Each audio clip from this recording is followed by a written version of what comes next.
กองบัญชาการทหารแขวงเซกองเปิดกองประชุมทาบทามประกอบคำเห็นใส่หางกฎหมายว่าด้วยนายทหารกองทัพประชาชนลาวฉบับปรับปรุงในวันที่25เดือนพฤศจิกายนนี้โดยการเป็นประธานของสหายพลตรีไพวันจันทพรหมากรรมการคณะประจำภาคกระทรวงป้องกันประเทศหัวหน้าห้องว่าการกระทรวงป้องกันประเทศมีสหายพันเอกสมจิตนิรพลรองเลขาคณะพรรคหัวหน้าการเมืองกองบัญชาการทหารแขวงมีคณะพรรคคณะบัญชาขั้นแขวงบรรดาสหายหัวหน้าแผนกห้องแผนกการเกี่ยวข้องและแขกถึกเชิญเข้าร่วมในกองประชุมสหายพันเอกพนาวันทันสดาพรห้องหัวหน้ากรมกฎหมายได้ขึ้นผ่านเนื้อในเกี่ยวกับร่างกฎหมายนายทหารกองทัพประชาชนลาวฉบับปรับปรุงร่างกฎหมายประกอบมี8ภาคและมี104มาตราคือภาคที่1บทบัญญัติทั่วไปประกอบมี8มาตราภาคที่2ว่าด้วยนายทหารกองทัพประชาชนลาวประกอบมี5หมวดและมี30มาตรา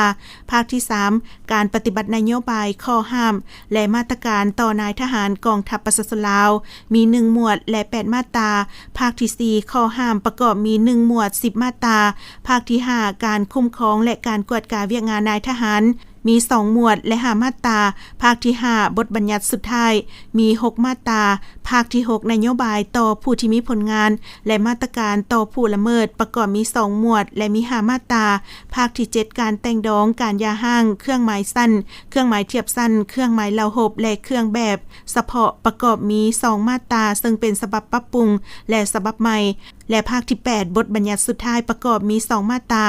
ภายหลังได้รับฟังการรายงานเนื้อในเกี่ยวกับร่างกฎหมายฉบับเดิมฉบับปรับปรุงและฉบับใหม่แล้วผู้แทนกองประชุมก็ได้ผัดเปลี่ยนกันขึ้นประกอบมีคำเห็นใส่หลายปัญหาใส่ร่างกฎหมายนายทหารด้วยความรับผิดชอบสูงและกงไปกงมาเป็นต้นแมนการบัญชาระบบหัวหน้าเดียวและ2หัวหน้าอายุเกษียณประดับสั้นเลื่อนสั้นประดับเทียบสั้นเลื่อนเทียบสั้นนายทหารการกำหนดสั้นใส่ตำแหน่งบัญชาการเลื่อนสั้นพันโทขึ้นสั้นพันเอกอายุเกษียณพักพรรับบำนาญการยกขั้นเงินเดือนให้นายทหารที่ประจำการและรับอุดหนุนบำนาญและปัญหาอื่นๆอีกจำนวนหนึ่งพร้อมเดียวกันนั้นทุกการประกอบคำเห็นของผู้แทนกองประชุมคณะผิดชอบจะได้นำเอาไปค้นคว้าและขัดจรประกอบใส่ร่างกฎหมายให้มีเนื้อในครบถ้วนสอดคล้องกับเทคนิคการสร้างนิติกรรมและเกี่ยมเอาร่างกฎหมายเข้าผ่านกองประชุมคณะประจำภาคกระทรวงป้องกันประเทศตามขั้นตอนที่ได้กำหนดไว้เพื่อเห็นให้ร่างกฎหมายฉบับนี้สมบูรณ์ถูกต้องสอดคล้อง